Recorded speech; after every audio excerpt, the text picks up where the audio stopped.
previous lessons, we talked about using if and else in multiple selection statements.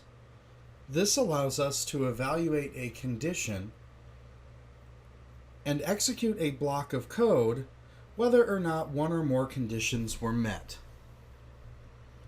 There's another way to do this in C# and other languages, and that is called the switch statement. The switch statement allows you to evaluate a variable based off of a number of constant cases. Let's write an if statement that will perform certain tasks based on the user's age that is entered through the console. So first, we'll create a variable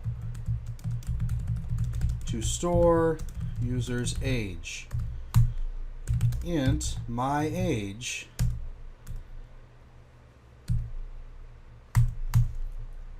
we will then ask the user to input their age.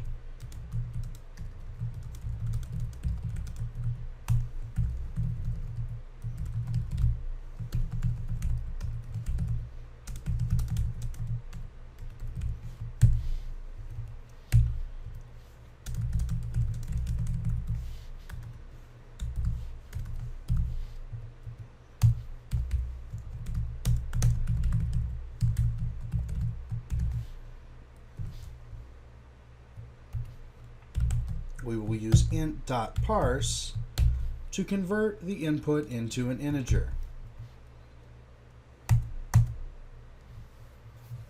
Now, when I talked about constant values, sometimes I refer to these as literal values. We are not evaluating a range. Rather, we are evaluating individual values. So, for instance, let's assume that the person entering their age is between the ages of 1 and 10. We will also talk about how to handle people who fall outside specific ranges as part of this. So again, assuming the user is between ages 1 and 10, we can create a multiple selection statement that handles each age individually. If my age equals 1,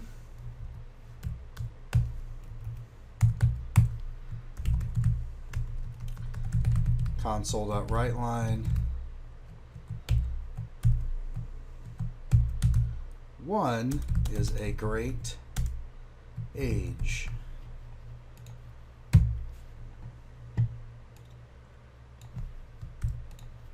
We are again going to repeat this multiple times to account for ages 1 through 10.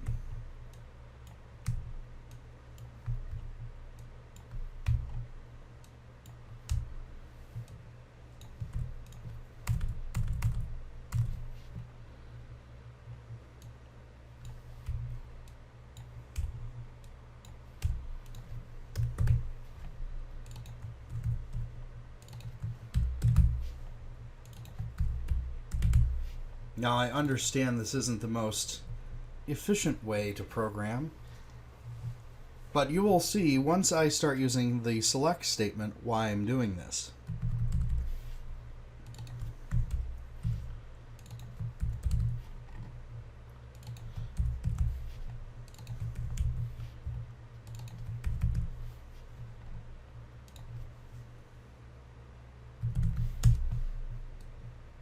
And we will use else if statements here.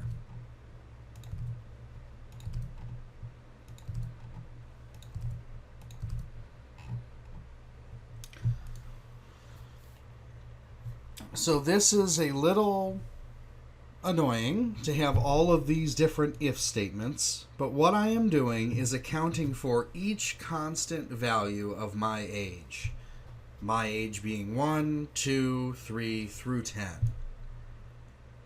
I am not putting an else statement here and I will go over that in the second part of this lesson.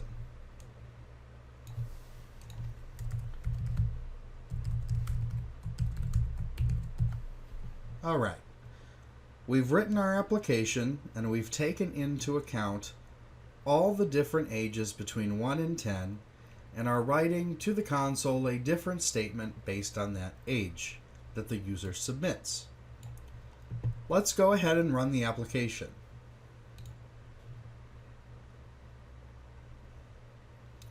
How old are you? I'm 5. My wife would probably say that I act like I'm 5, but we'll input that and hit enter. 5 is a great age. Let's stop this application. So what we've done here, we've asked for our age from the user. The user has input their age. And when I input 5, it went down to this else if statement and executed the block. It wrote to the screen, 5 is a great age. Now again, writing all this code is a bit annoying when dealing with constant values. What we can do instead is use what's called the switch statement. The switch allows you to take a variable or an expression and take into account each of those constant values and perform an action. So instead of all this code, which I'm going to put off to the side for a minute,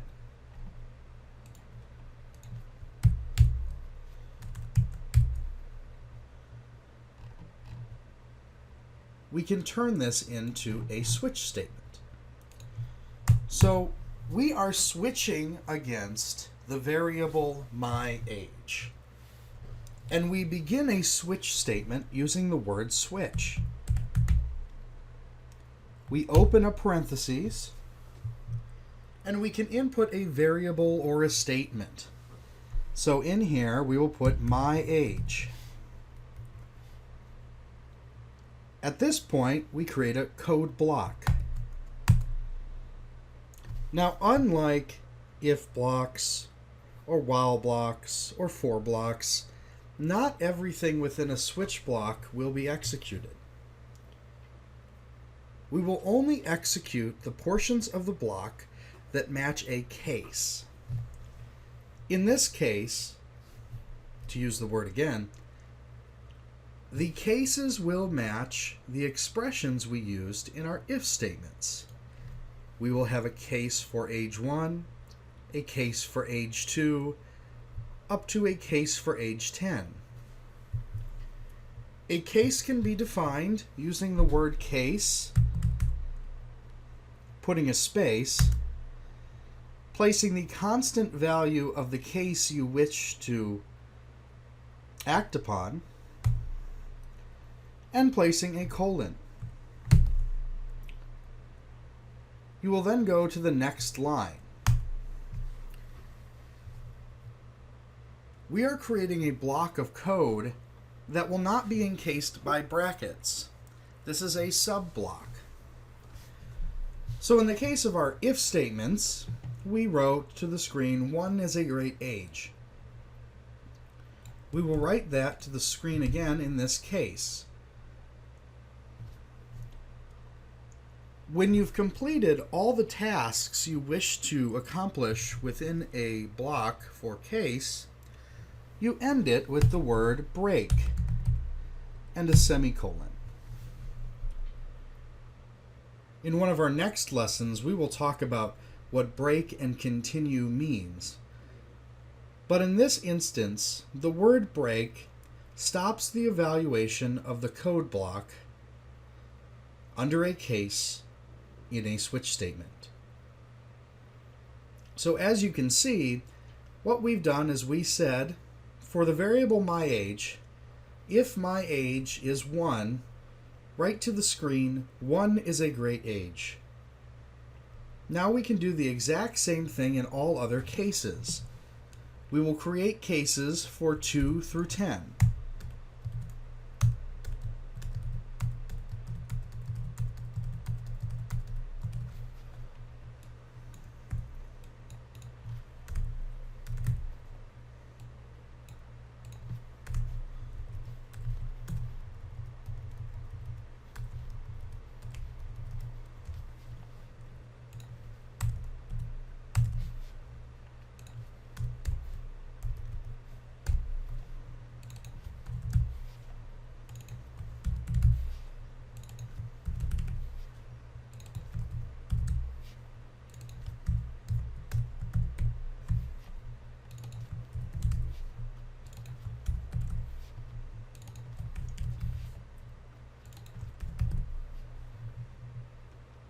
Again, what we've done here in our switch statement is created cases on the constant value of my age from 1 through 10 and performed an action in each of these cases, writing the age to the screen and saying how great it is.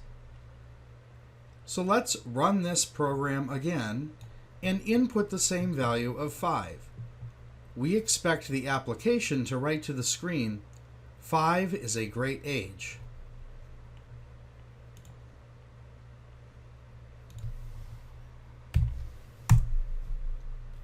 As you can see, the application did the exact same thing it did before when we wrote this as an if statement.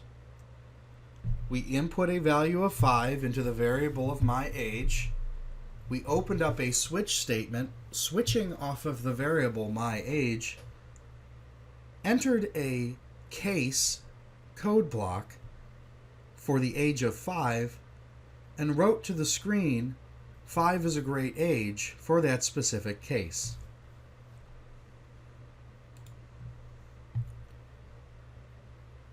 Now, instead of writing a value for each age, we can link cases together in order to perform the same code block for multiple cases.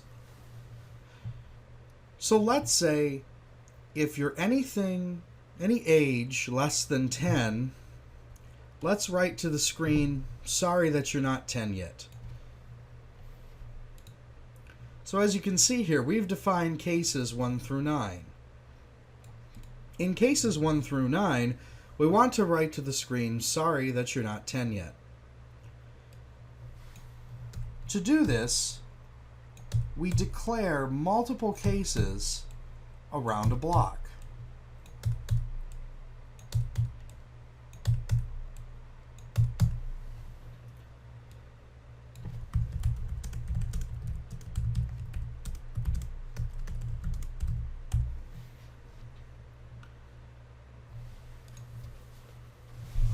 We've rewritten this switch statement so that cases 1 through 9 write to the screen, sorry that you aren't 10 yet. For the case of an age of 10, we write to the screen, 10 is a great age. So let's run this application again, and I will input a value of 5.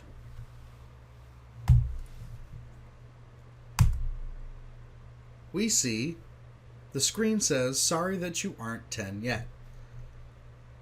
Let's close the window. Let's run this again with a value of 9. Again, we see we went to the same code block. Sorry that you aren't 10 yet. Now let's input the value of 10. We hit a different code block in this case. 10 is a great age.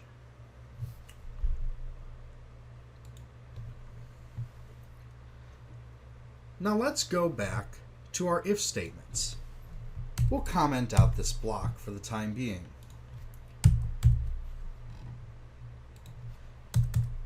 We wrote if statements that handled ages 1 through 10, but we restricted the user to only enter an age between 1 and 10.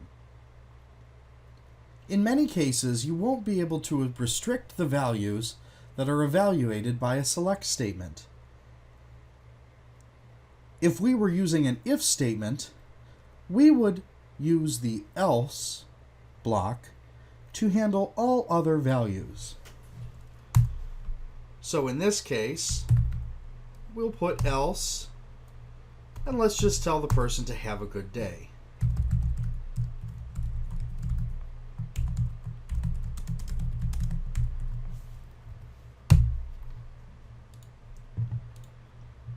Let's run the application,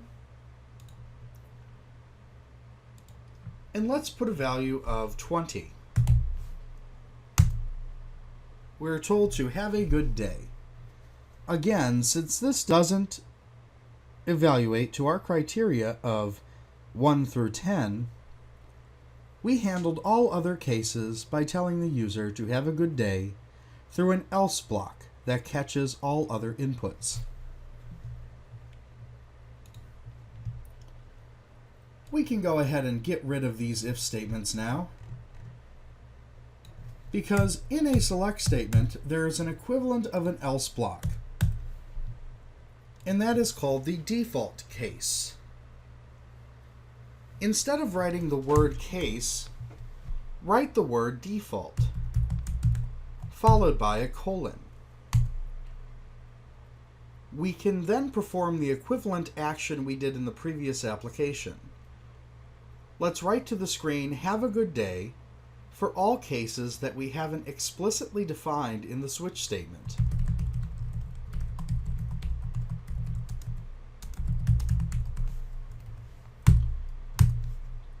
After that, let's write the word break.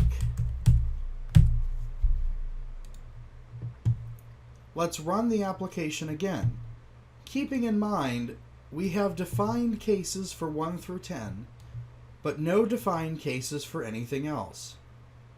Anything that isn't explicitly defined through a case statement will fall to the default block, and we will write to the screen, "Have a good day." If we enter the value of 20 and hit enter, we are told to have a good day.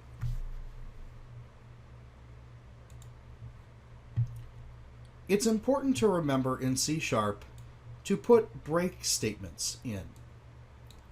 In most other languages, if you hit a case, after the contents of that case block execute, the program will leave the switch statement. If you do not put a break, the program will still evaluate the remaining case statements and may evaluate more cases than you intended. To ensure the application only evaluates one case, make sure to put break at the end of the block in the case you are working on.